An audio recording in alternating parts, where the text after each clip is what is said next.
Picture this: a delivery truck flying down a San Francisco hill at 30 miles an hour. Inside, 6 robotic arms are stretching dough, squirting sauce, and sliding pizzas into 800-degree ovens. But there's a problem. As the driver takes a sharp left turn, the laws of physics kick in. The melted cheese lurches sideways, slides clean off the crust, and pulls into a smoking, burnt mess at the bottom of the oven. The truck fills with smoke. A sensor triggers. The oven shuts down. This wasn't a one-time accident. This was an every-single-day occurrence at Zume Pizza, a Silicon Valley startup that raised $445 million, including $375 million from SoftBank, to cook pizza inside moving trucks using robots. At its peak, the company was valued at $2.25 billion. By June 2023, it was worth nothing. This is the corporate autopsy of Zume Pizza. The story begins in 2015, in Mountain View, California, with 2 founders who had nothing in common, except a conviction that pizza delivery was fundamentally broken. Alex Garden was a tech veteran. He'd co-founded Relic Entertainment, the Canadian studio behind the acclaimed Company of Heroes franchise. He went on to become a general manager at Microsoft's Xbox Live division and later served as president of Zynga Studios, overseeing some of the largest mobile game operations in the world. His co-founder was Julia Collins, a seasoned food industry entrepreneur.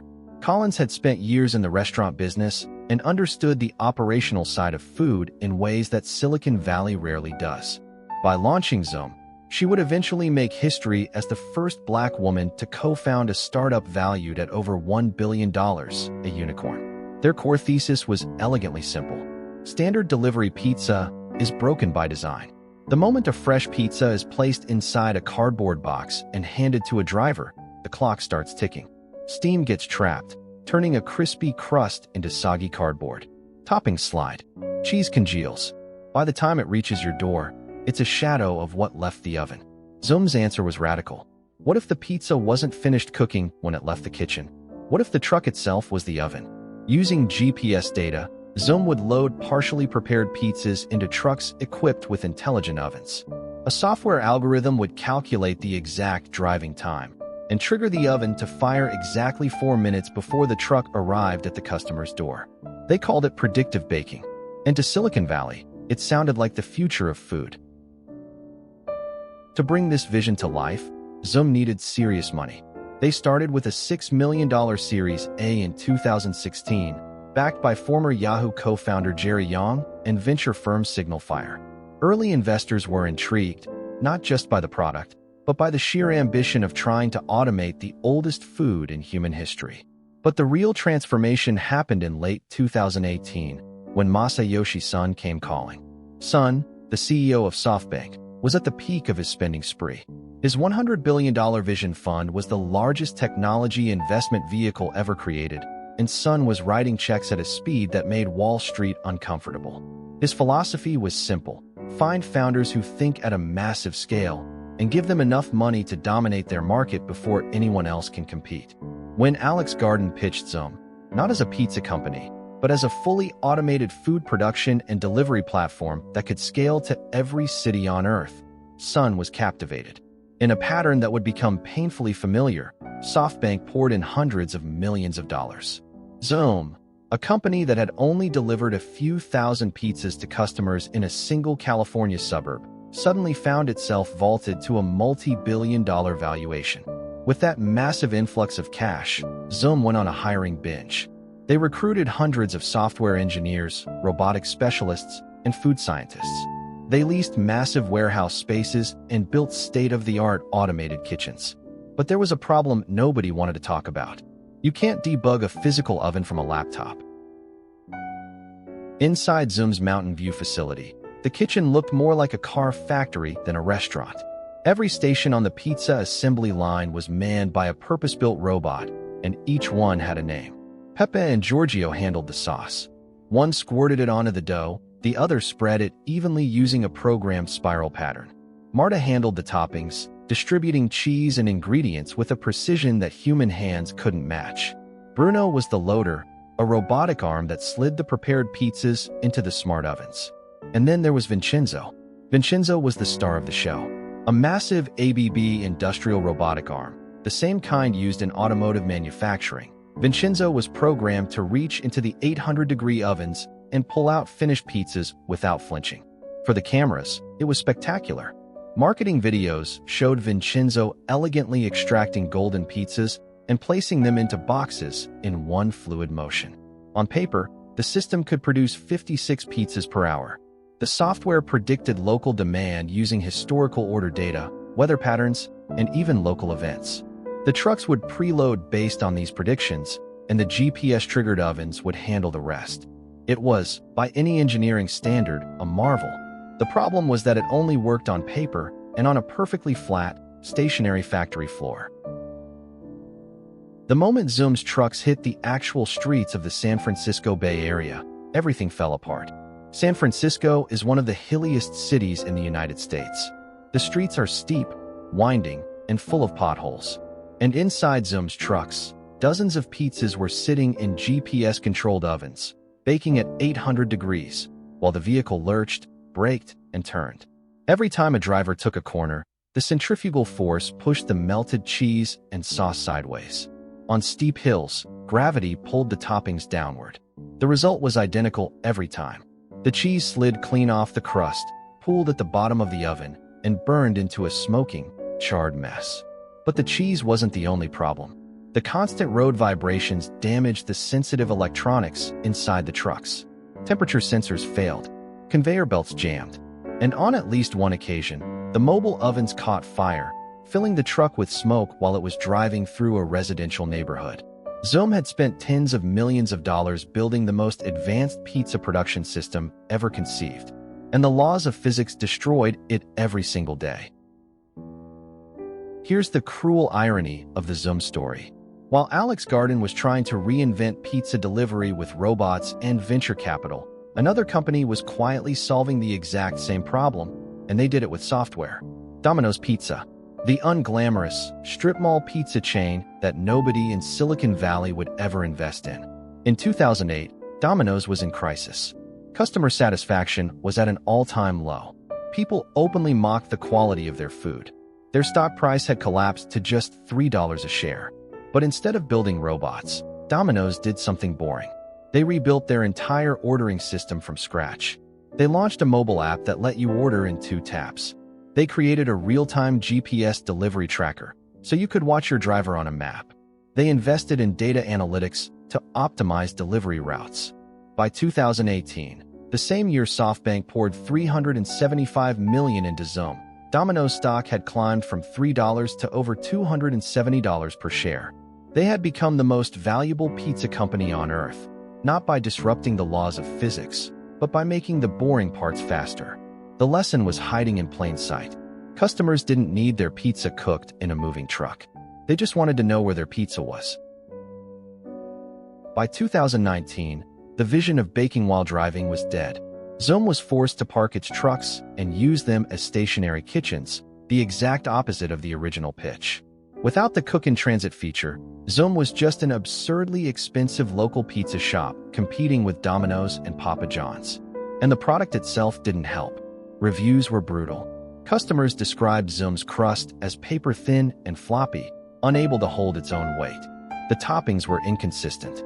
The delivery radius was tiny. For a company valued at $2 billion, the actual pizza was mediocre at best. Inside the company, things were even worse. Reports of internal dysfunction and a toxic workplace culture began to surface in tech media. Morale collapsed as employees realized the core technology didn't work. In 2019, co-founder Julia Collins quietly left the company. She would later describe the departure diplomatically, saying she wanted to pursue her passion for sustainability. She went on to found Planet FWD, a climate-focused food startup that took a radically different approach, working with farmers on regenerative agriculture instead of trying to out-engineer nature. Collins got out at the right time. What came next for Zume was a bloodbath. Zume wasn't the only company being crushed under the weight of SoftBank's money. By 2019, a disturbing pattern had emerged across Masayoshi Son's Vision Fund portfolio. WeWork had raised over $10 billion, only for its IPO to collapse spectacularly when investors realized the company was losing money at an unsustainable rate. CEO Adam Neumann was forced out. The valuation crashed from $47 billion to less than $8 billion overnight.